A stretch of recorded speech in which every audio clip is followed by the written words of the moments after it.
Now I have another reason to hate Christmas. This is the No Fear podcast. We know what scares you. I'm Matt. I'm Mel. And I'm Lisa. And this is a No Fear Cast, the podcast where we dissect horror and all the things that scare us. This is episode 7 of season 5.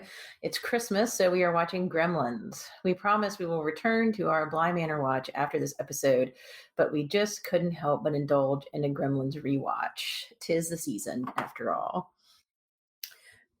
All right, so I feel like maybe we should start out this episode by talking about our previous watches of Gremlins first before we get into information about it. Most everybody who's listening has probably watched Gremlins, or if not, the 1984 Gremlins, or if not, you will, or you probably wanted to. But yeah, as always, when we talk about TV shows or movies, or even books for that matter, we will use spoiling things. So if you haven't watched Gremlins or you want to rewatch it before you listen, just hit pause and go back. And as I mentioned in the intro, we will be returning to Bly Manor. We are going to watch all of that series, but we decided for Christmas week, for our Christmas week episode, that we would talk about Gremlins, which is something that we've been talking about doing for the past couple of years. So we're finally getting to that.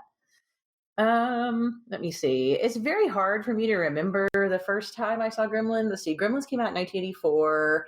And I think the first time I saw it, I was at my grandparents' house and it was on TV. I did not go see it in the theater. I mean, in 1984, I think I was, 5? So I was not going to go to the theater for that. The first time I watched it, I was pretty young, though, because the evil Gremlins kind of scared me a little bit. And then when I was a bit older, but still a kid, I saw most, if not all of it, again on TV. And I enjoyed it. I really liked Gizmo in particular. And then I really didn't I mean, my only times watching Gremlins were basically when I was a kid. I might have watched it when I was a teenager, but this was my first time watching it as an adult. And since it'd been so long, there was stuff that I was like, oh, yeah, I remember seeing that before, that sort of kind of recognition thing where there were certain scenes like in the store, in the department store at the end, and well, in other scenes as well, the whole, like the story about the father and Santa Claus and all that, which I'm sure we'll talk about. So it was kind of like this weird, like, walk down memory lane as I'm like an adult watching this movie, knowing I've seen these scenes before, but it's just been so many years. So I enjoyed watching it. As I think I mentioned before on the podcast, I do like a good creature feature. And so this one was a pretty good creature feature. Plus it was funny as well. And then, of course, there were some of the actors I remembered from other things I watched when I was a kid, like around that time period too. So it was kind of a very nostalgic watch, I guess. So Lisa and Matt, what are your histories with this movie? Well, I actually saw the Gremlins movies out of order. I may have seen Gremlins, the original one, when I was super young, but I highly doubt it. The first one I saw was Gremlins 2, the new batch, which came out in 1990. I was just the right age to badger my parents into taking me because of the Hulk Hogan cameo. And that was a big part of the reason why I wanted to see it, because I was all of like 8 or 9. So loved that movie. Don't really remember a whole lot about that one either, but then saw, like, we rented the original Gremlins probably not long after. And to be honest, there was not a lot that I had remembered because it's been a very long time since I've seen it again. I remembered like the Snow White and them loving Snow White and being in the theater. And that was really about all that I remembered. I remembered that and the mean old lady being shot up the powered staircase thing. I don't know what you call that thing. I remember that. But it was definitely, rewatching it now as an adult, there was a lot that I had obviously forgotten, but man, I really did enjoy it. So I can't wait to dive into it once we've heard from Lisa. This I was trying to think. I was like you, I can't remember the first time I saw this movie. I was probably too young the first time I saw it. I don't think I saw the first one in the theater. I'm almost positive I saw the second one in the theater. But I may be wrong on that too, because I think I went to the theater a lot and saw movies that were maybe not age appropriate. So, but with Gremlins, yeah, I remember a lot of this movie, and it was a joy to rewatch it again, like to have a reason. Like, I don't know, I forget how much I love this movie until I watch it again. So yeah, there really wasn't any big surprises. I didn't remember. I guess in my memory, Corey Feldman had a bigger part in the movie. Like, I was surprised at how very little he was in this. Because in my mind, he was a bigger part. Of course, I remember the two like leads in this film, Billy and Kate. I remember Kate being super dark, and her, which I'm sure we'll talk about, her "Why I Hate Christmas" speech, which is like infamous, but also is one of maybe the best moments of cinema ever. I love it. It's just so like, it's just so dark, but it is a fun like creature feature, like Val was saying. One thing that surprised me, and I guess this is because I've been talking about this with several people now since it is Christmas. This isn't a ghost story, but this has a little bit of a framework narrative, which kind of fits with all the other Christmas like spooky stories. So I don't know if that was intended, but as a kid, obviously I didn't appreciate that. So that was kind of fun to notice this time around. But yeah, everything about this. There are so many iconic scenes and like iconic images, there's just so much. And it is just, I kept smiling the whole time I was watching this. So yeah, I have nothing but great memories. But then again, like, Spielberg and Joe Dante and Chris Columbus, like their films were such a big part of my childhood that I can't help but just be joyful watching this. So yeah, first impressions, I love it. Well, before we dive in like hardcore, I just wanted to share two little bits of trivia that they're actually kind of related to one another. Do either of you know who the voice of Gizmo was? Howie Mandel, duh. Bing, bing, yes. Okay. I love this movie. Okay. Now, here's the harder question. Do you know who was another famous actor who was a voice for some of the Mogwai and Gremlins? Ew. Did the other ones have voices, really? Or did they just make noises?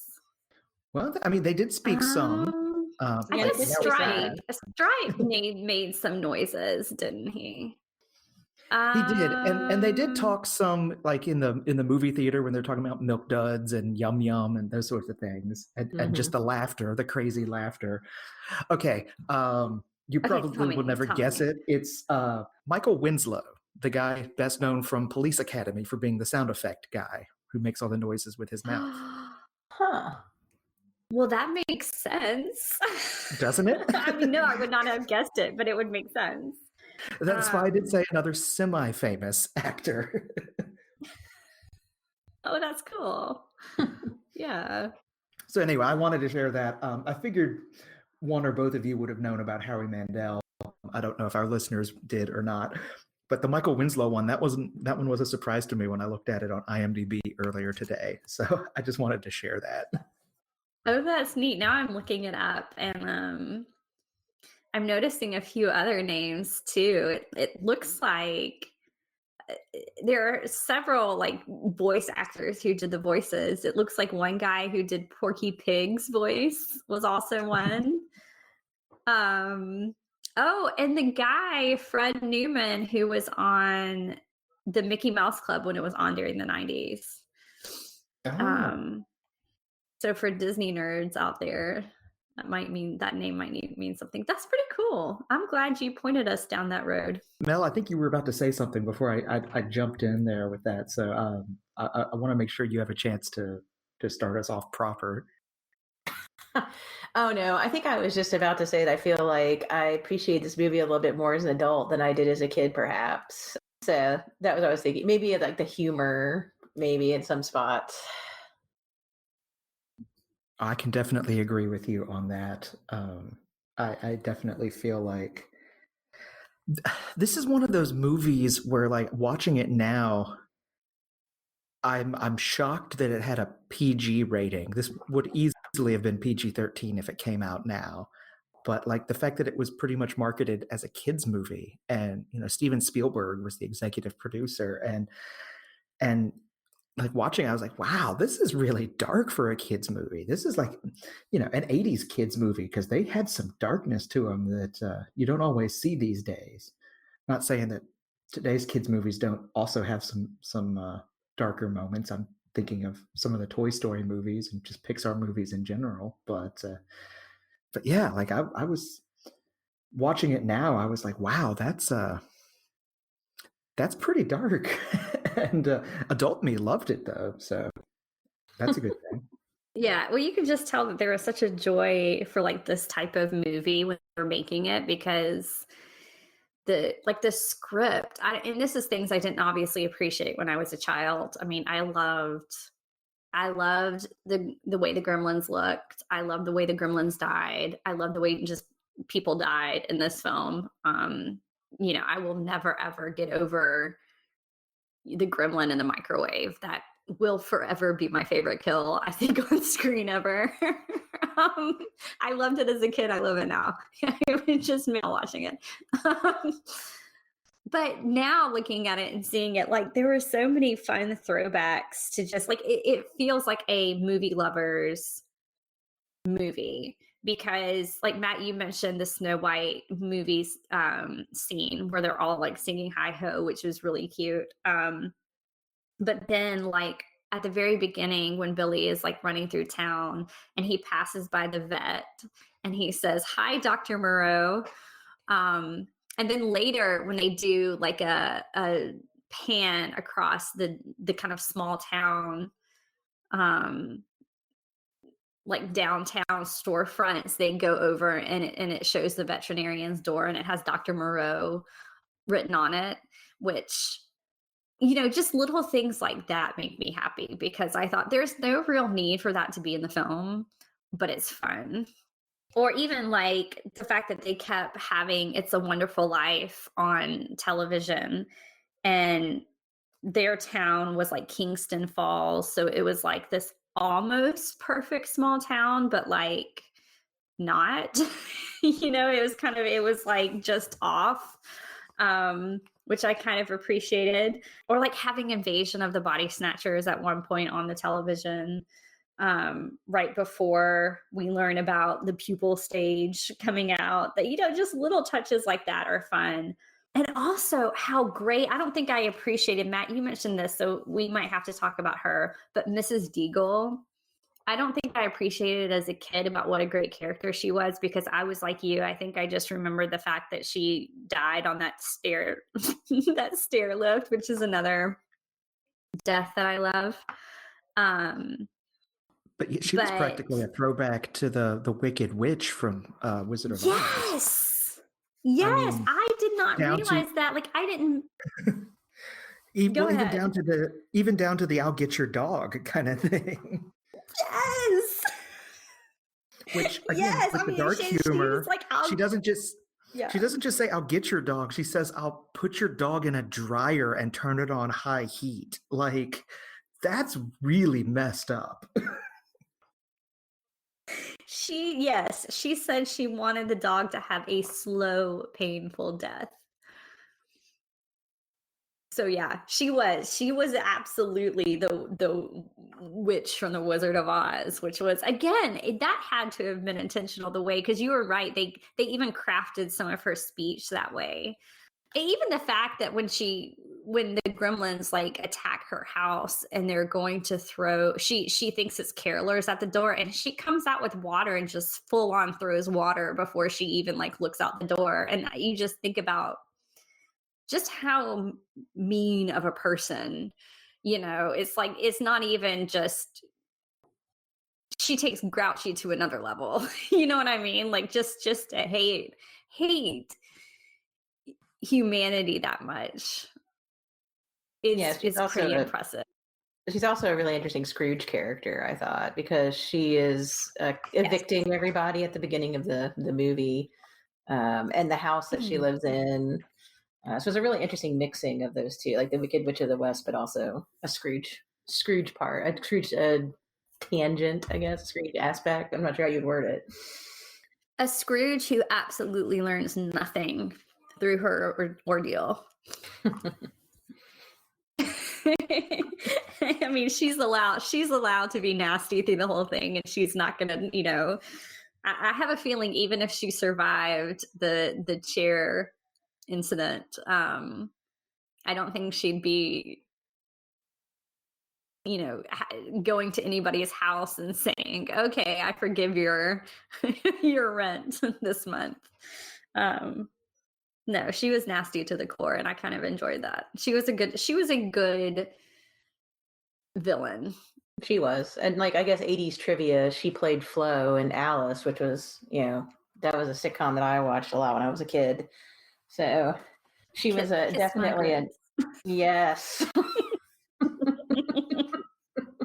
I quoted that a lot when I was a child, but she was kind of a mainstay, I guess, of 80s pop culture that people may not recognize now when they're watching Gremlins, but I would have. Yeah, I think I had read something about her. It said after she was on Alice that she made a concerted effort not to be typecast. So I think she was going out and searching for roles that she thought she could like have fun with that wouldn't put her in that same role. So I don't know. I just imagine her getting the script for Gremlins and just really being excited to do this, which also makes me happy because it seems like a film that everybody had fun making. And I don't know if that was true or not, but it just like, I don't know, I just keep going back to like everything from like the script to the acting. Everybody feels like they are enjoying making this type of film. Like they know what they're making and they're fully enjoying it, which is another reason I love. Can I also ask too, since we're on the topic of the 80s, I had forgotten that. So the dad is, first of all, he's kind of the framework narrator because he starts off the story by being like, let me tell you this really ridiculous, like, let me tell you this thing that happened and you're not going to believe it, but I'm going to tell it to you anyway. And so he starts off by like telling this, and it was weird. I thought that the dad was the narrator because he is literally gone for the entire film. He's at this like inventors conference, and so it's mainly about his son fighting off the gremlins that have now invaded the town because the dad brought them in or whatever, and the dad comes in at the very last minute. But my question to y'all is, why in the 80s were we obsessed with characters that were like failed inventors with a heart of gold? Because there were a lot of them. And I mean, I'm thinking specifically of like Honey, I Shrunk the Kids. But that character, I mean, the family dynamics is pretty much the same. Like the men are always very sweet. They always are trying their best.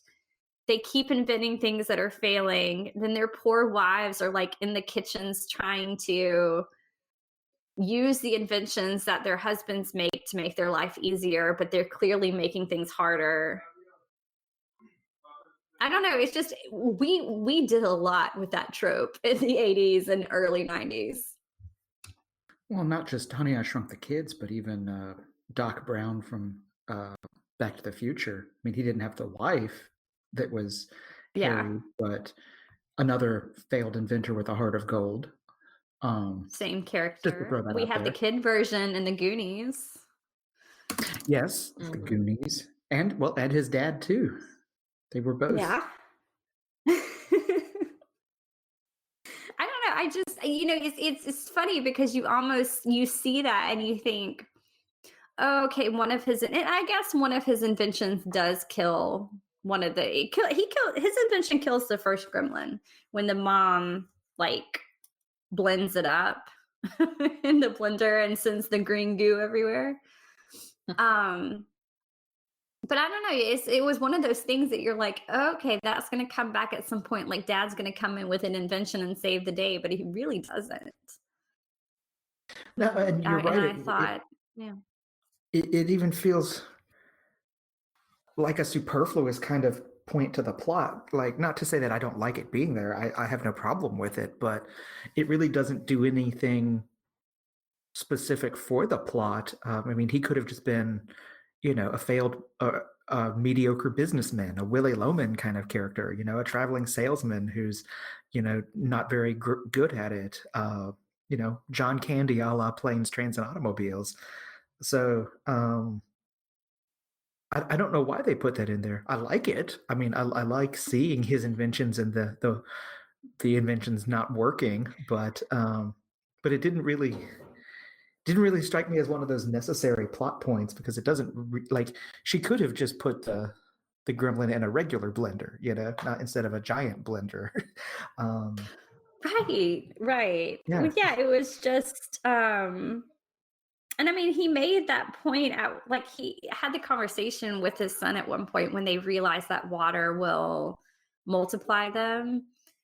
He realizes that he says at one point, oh, this could be what does he call it? Like, this will be the thing that takes off. This will be the Peltzer pet or whatever, But at the same time, it was almost like I had the same thought as you. As I was like, oh, that was a detail that could have been taken out that I feel like would not have changed the story. And everything else was so tight in this story. If they introduce that Billy has a car that won't run, then later it's going to break down on them when they need it.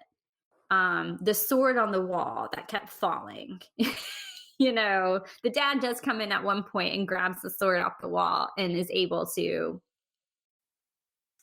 kill one of the gremlins that's attacking his wife in the great Christmas tree scene, which I love. That's another one I just love.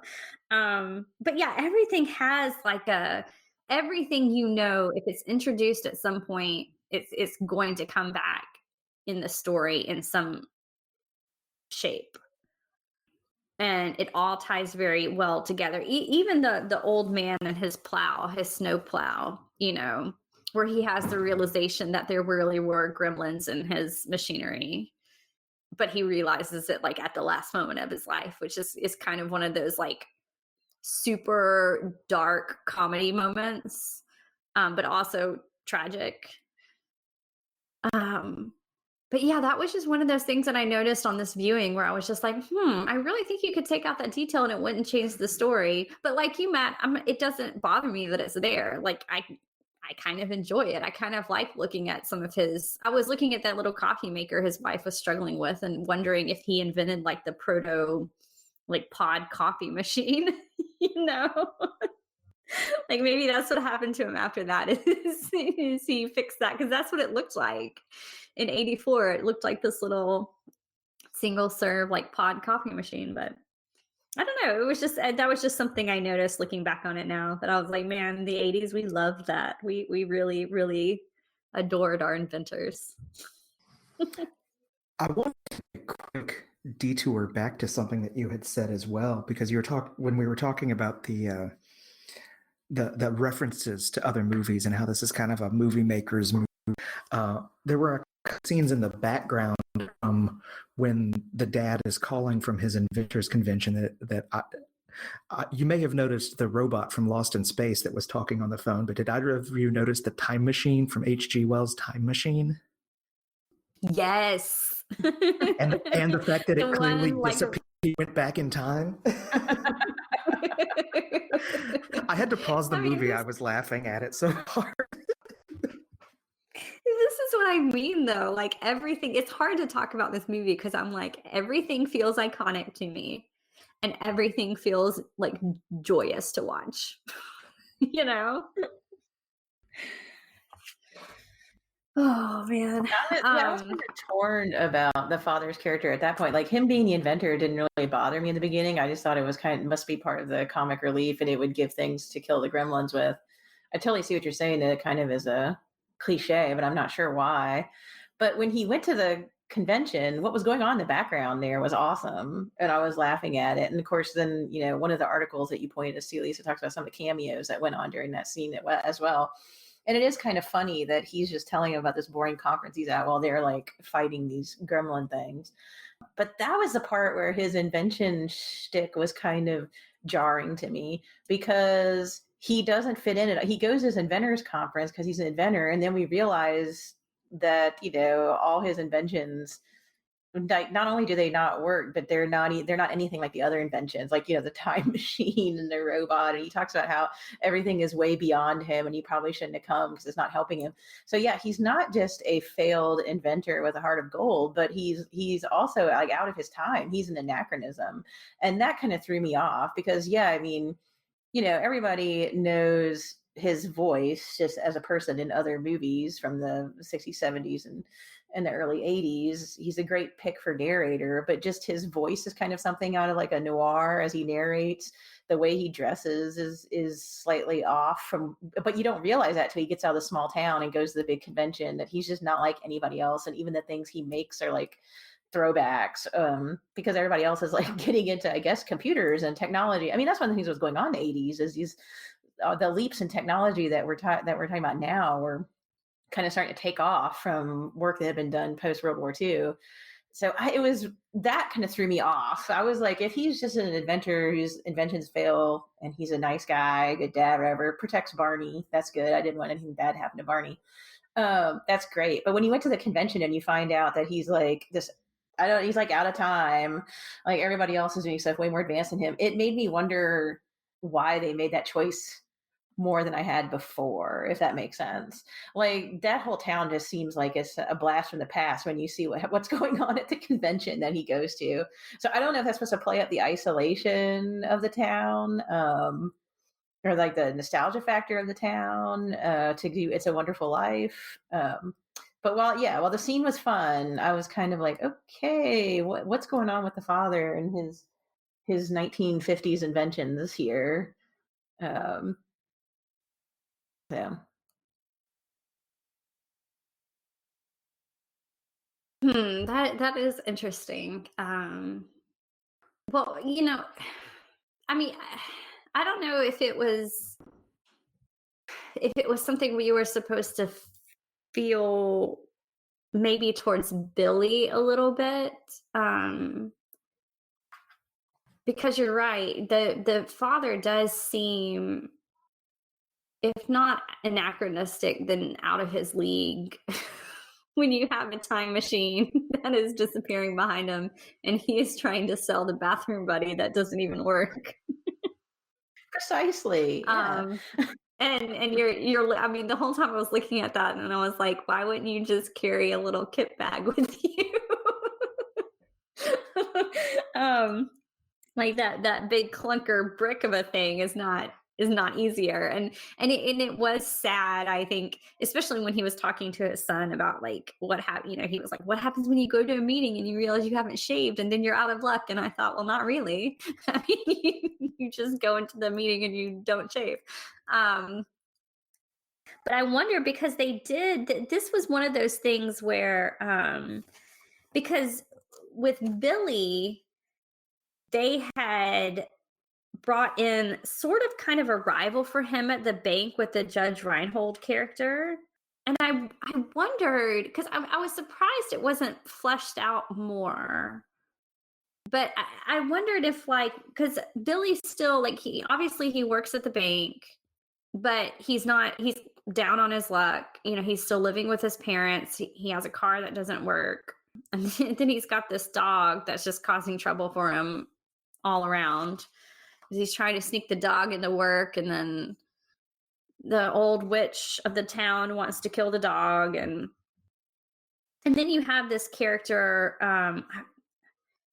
Gerald, I think was his name, but he kind of plays his like slick, more successful rival, and he's kind of also interested in Kate, and so you have that like that rivalry with the love interest. And I don't know, part of me wondered if having the father, like seeing him in that, if we were not supposed to see like that's Billy's future if he doesn't change things. And then of course he does, because by the end of the story he's a hero, right? Like he saved his whole town and he's gotten a girl. And so I don't know if that was maybe like for me that seemed to be the function of the father storyline, is because we were seeing Billy being set up as like an underdog because his father is. Does that make sense? No, that makes a lot of sense. I like that idea. I can totally see that. It's reminiscent to Back to the Future again, as you know, as Matt mentioned earlier, the Doc Brown type character. Except in Back to the Future, there was a rival for both the father and the son. But no, I could see that. This is slightly a tangent, but I just want to say I was totally confused by the ages of Billy and Kate in the movie. Every time I thought I understood how old, I'm like, are they 30 and living at home? Like, I seriously couldn't figure it out at all. It was very strange. Sometimes he acted like he was 17, and I guess he was going to high school. I don't know. But then he's in a bar and he has a bank job. I was totally confused. Keep in mind, in the 80s, that in a lot of places it was still legal to drink 18 instead of 21. So that would explain the bar. I mean, I definitely got the impression after he talked with Judge Reinhold that, I mean, he was obviously younger than Gerald, who was, what did he say, he was 23. But yeah, like it was really hard to place. Was he like 18, freshly out of high school and like not going to college in order to help support his family? Or was he like early 20s, just out of college? I agree. It was kind of hard to figure out. And there were times where he even just looked like he was like 17, and then other times where he looked like he was like 20 something. Mm-hmm. I don't know. Yeah, I agree. I thought this was one of those times that he could have easily have been they could have made the character deliberately a high schooler. But obviously they didn't. I'm kind of leaning towards he's probably, 18, 19, didn't go to college. Well, I guess he would have to be. Yeah, he'd have to be close enough out of high school to still have like a non-weird relationship with his high school science teacher. So yeah, that's what I'm thinking. Like if he's only been out of high school a year or two, then he could go back and like that would be his first thought, is I'm going to go back and talk to my high school science teacher. That whole, I cannot believe I blocked that whole like storyline out of my head. I don't know why. But I was like, oh, there's a high school teacher. It was, yeah. Okay. I feel like we need to talk about the actual gremlins themselves, because, and like the mayhem that causes, because this is really what the movie is about. And I don't want to get too in depth talking about the other storylines when really it's just all about the gremlins. I'm sure, like everybody else, I had a Gizmo. I mean, I had a Gizmo doll. I wish I still owned the Gizmo doll, because I would love to have it.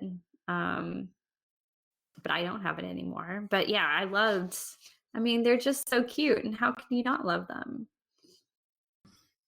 Oh, I still want a Mogwai, like an actual Mogwai. I would take care of it. I would not get the sucker wet.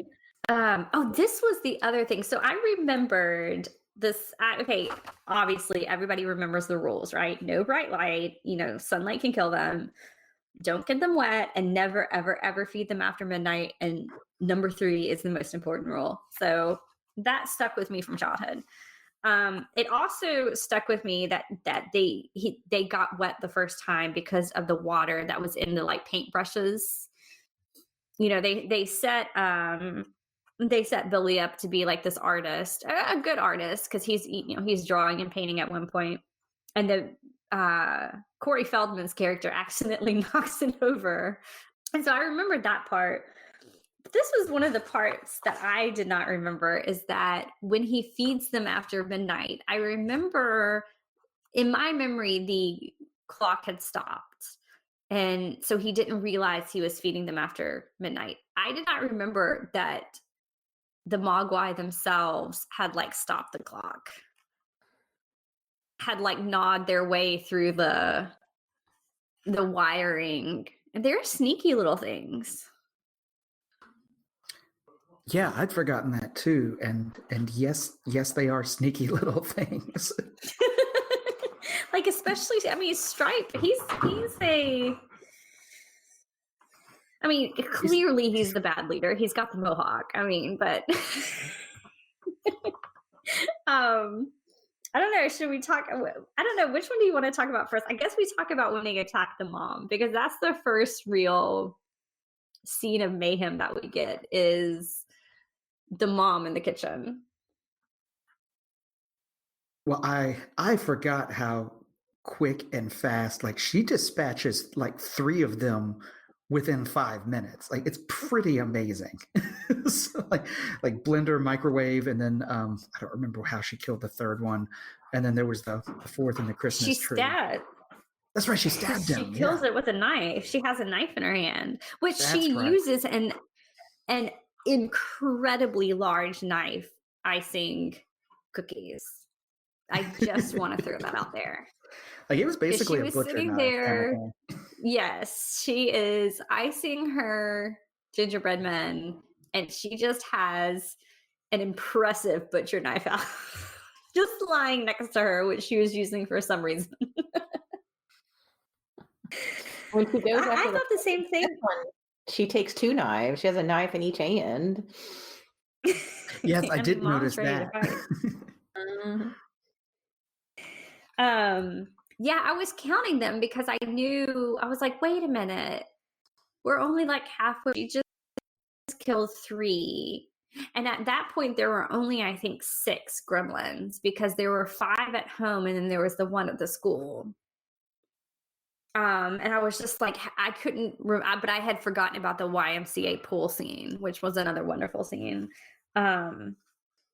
But yeah, she got rid of 3 of them right away. I kind of feel like if Mom had been in charge the entire time, the movie would have ended 30 minutes early. Oh, absolutely.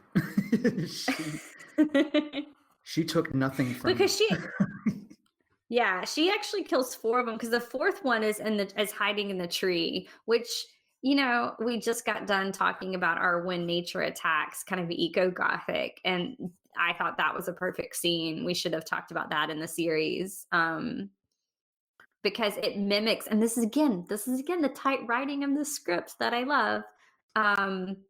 When Corey Feldman's character delivers the Christmas tree, he looks like he's wearing it because he's struggling to carry it through the door. And it mimicked almost perfectly the scene where the gremlin was inside the tree, but then the tree attacks the mom.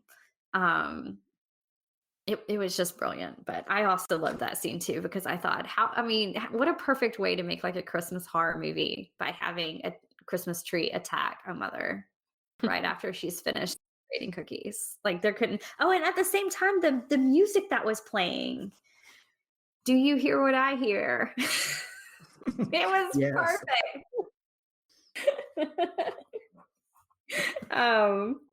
So yeah, that was good. I also I mentioned the YMCA pool, because this is when, it really hits the fan, because Stripe goes into the pool and it gets all like super green and bubbly. Very much like, if you've seen any sci-fi movie, nothing good is happening. There's lots of fog and smoke coming out. Of course, Gizmo and Billy escape at this point,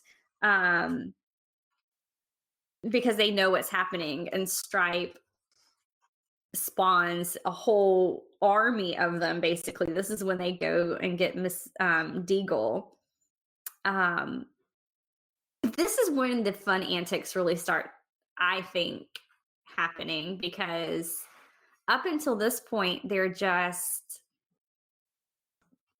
killing, right? Like they just are attacking and they're just killing things. But then when they get to Mrs. Deagle, they don't just kill her right away, but they dress up like carolers. And I really feel like we need to get into gremlin psychology here, because from this point on, it's insanity. Are they mimicking what they see in humans, or do they all just have their own little personalities and like things they want to do? Like, were they caroling because they had seen carolers earlier, or were they caroling because they genuinely enjoyed singing to this woman they were about to kill? I think it's a little bit of both, personally. I think one of the things that they might be kind of getting at is how they do mimic, because there's always a movie on at the Peltzer household. Like you mentioned, It's a Wonderful Life and Invasion of the Body Snatchers and other things. And that's actually when Gizmo is driving the toy car around the department store at the end. You even have a flashback to dialogue from one of the movies that he was watching. And the Asian stereotype at the end who reclaims him, the old man, even says something like, "Oh, you let him watch TV?" And so, I mean, I wonder if that's kind of a jab at the idea that these, like the Mogwai, as they were still Mogwai before they became Gremlins, were a little bit influenced by pop culture. I mean, the Gremlins would always be chaotic and destructive, but some of their destruction seems like it came straight out of pop culture.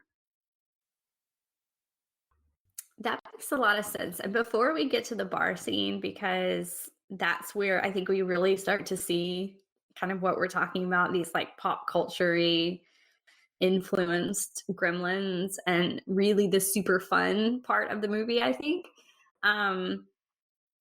Before we leave Mrs. Deagle, I just want to throw this out here because I caught this on this viewing and I don't think I picked up on it before.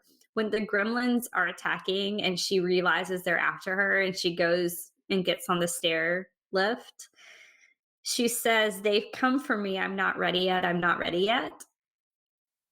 Which makes me think that there is a subplot that we don't get to see where Mrs. Deagle made a pact with the devil to get all of her money and power.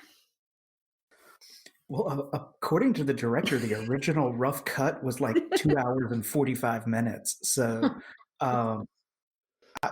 just saying, that could have been in the 40 plus minutes that were cut. I mean, in my head, that's what happens, because the way she reacted to them, I mean, I understand being scared and wanting to run away, but like, you don't say, "They've come for me. I'm not ready yet." So like, she's expecting something horrific to come for her, which makes me think she's made a pact with the devil. I just want to throw, that out there, because now that's canon in my head. But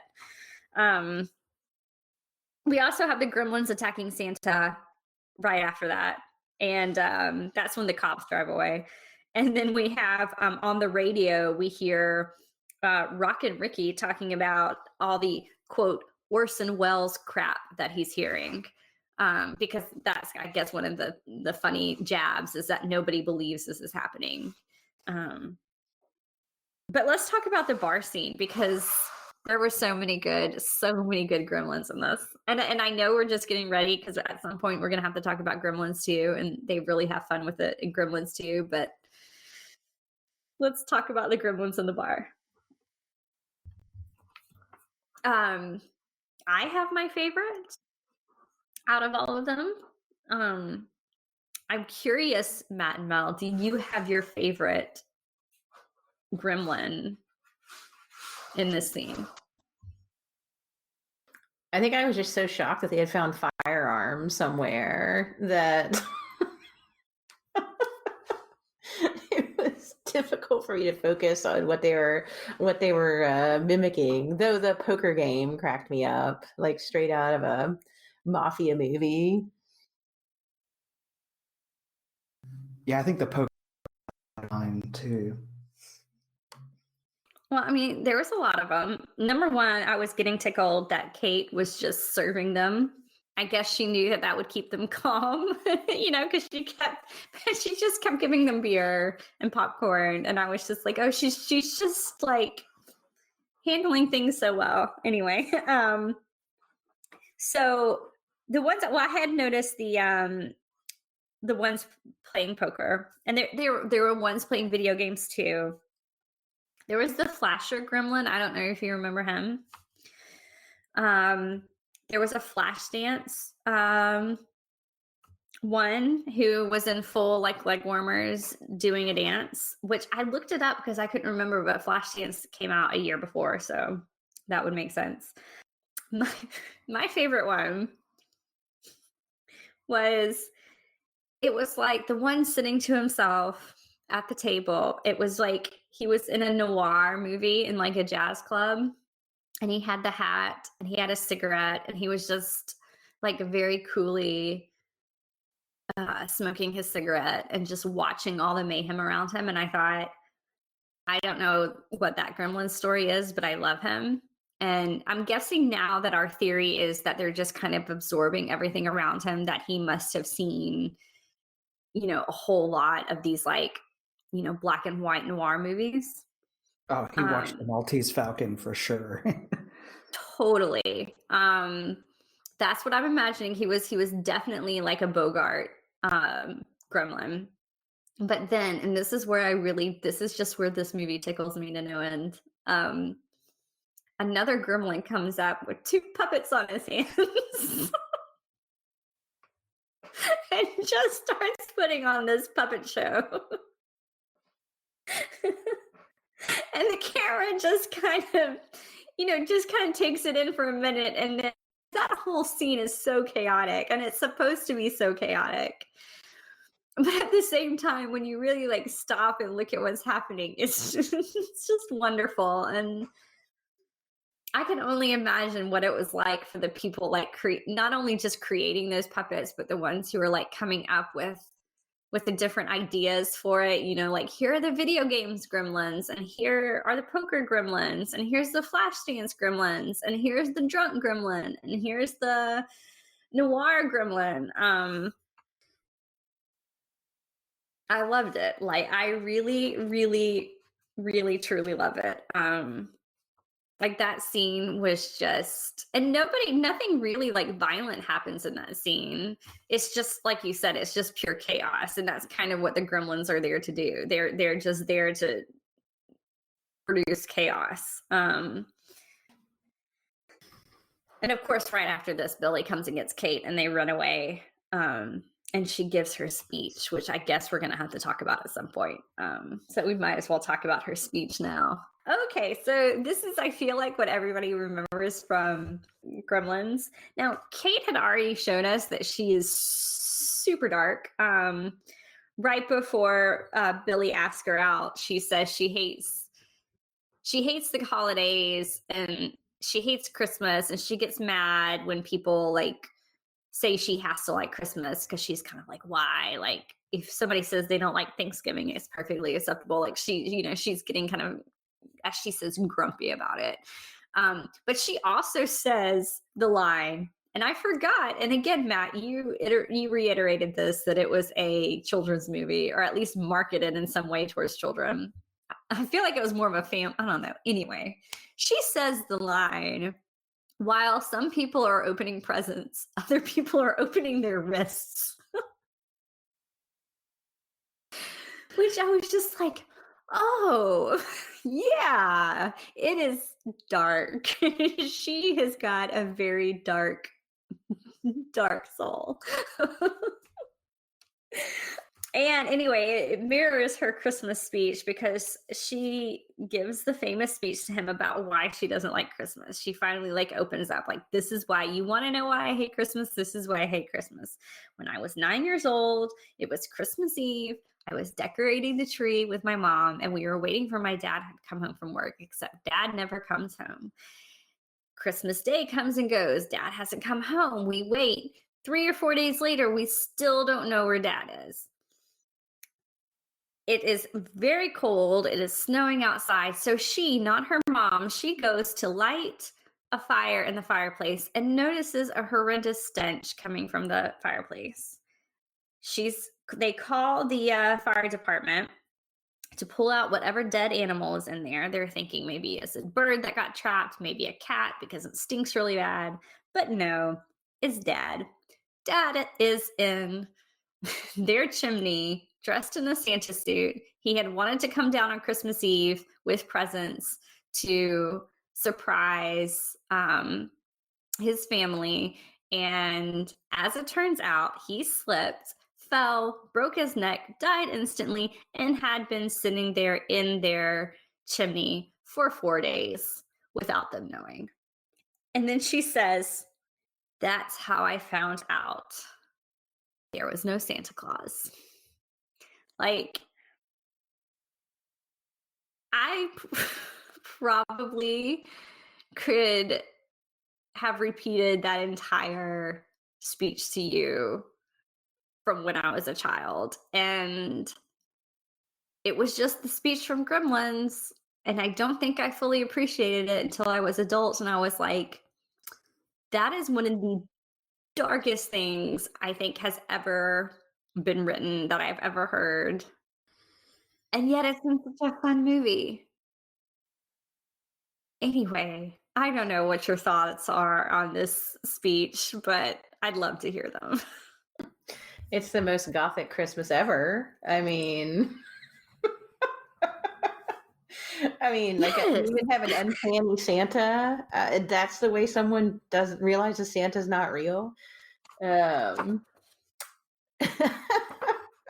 I will wait, and I will also, just from the script point of view, this scene is bookended with, first there's the scene of the like wonderful chaos in the bar, then she tells that horrible story, and then it goes straight to the movie theater where all the gremlins are inside singing hi ho while they're watching Snow White.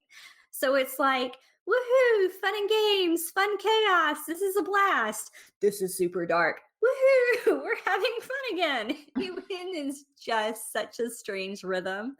I don't know why it works, but it does. I don't know. Parts of Snow White are pretty dark and scary, as we've talked about before on this podcast. It almost makes sense that the Gremlins would gravitate toward that movie. Yeah, Snow White is not that dark. Oh, come on. At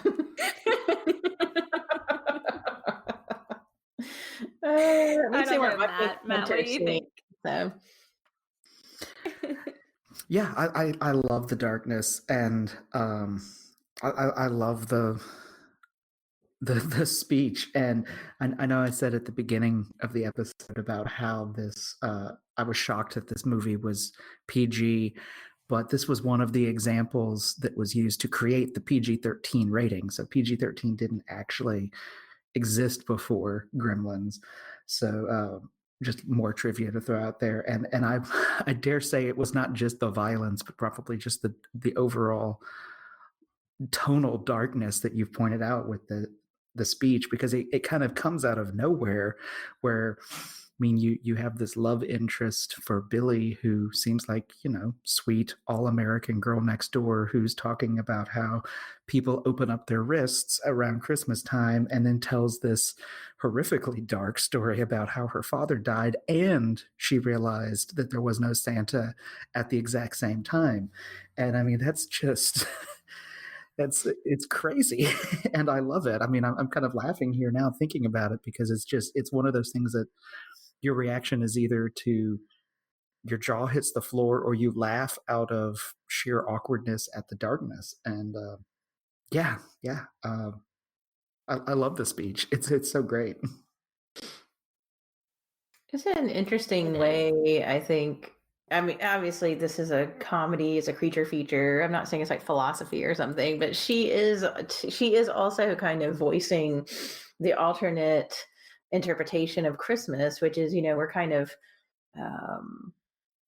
we focus on the festive, happy, magical parts of Christmas every single year, but she is, I think, a voice for the darkness is there too, that we've talked about on this podcast before, just because of the time of year and the fact that there's ghost stories and horror around the time of Christmas. And I think in some ways she, while it is kind of, it's funny and it seems maybe overly disturbing in the type of movie that you're expecting to get, she's not wrong that people feel this way around Christmas time. She's not wrong about the pain of losing a loved one around Christmas time and that sort of thing. So I think it's an interesting way if you're starting on a movie with like It's a Wonderful Life, to have characters that to have all these different kind of representations of Christmas in one movie. I mean, even the Gremlins are just mimicking what they think they should be doing with the caroling. They end up attacking Santa.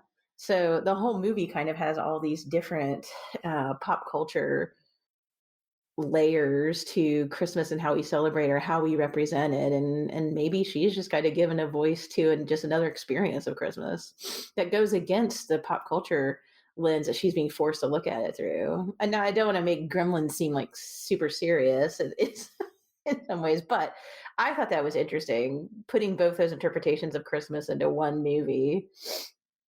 Yeah, I agree. I agree. And well, and we get all the kind of unintentional creepiness of Christmas too, played out in this movie, because the climax of it after this takes place in a department store, specifically in the toy section of it, which I'm sure is like you could read if you wanted to go in depth as like a critique of like American consumerism. I don't think you need to. I think it's just fun to see Gizmo riding through in a toy car while another gremlin has a chainsaw.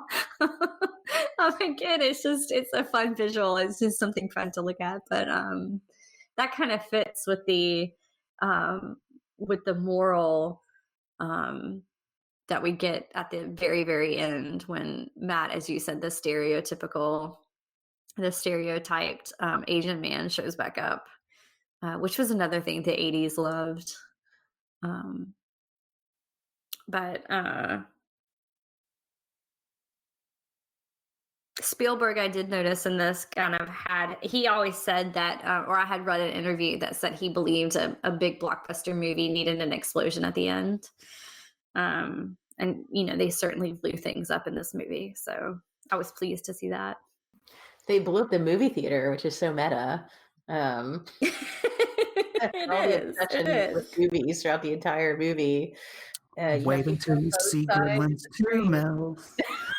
Oh, yeah, I have to do that. It gets more meta.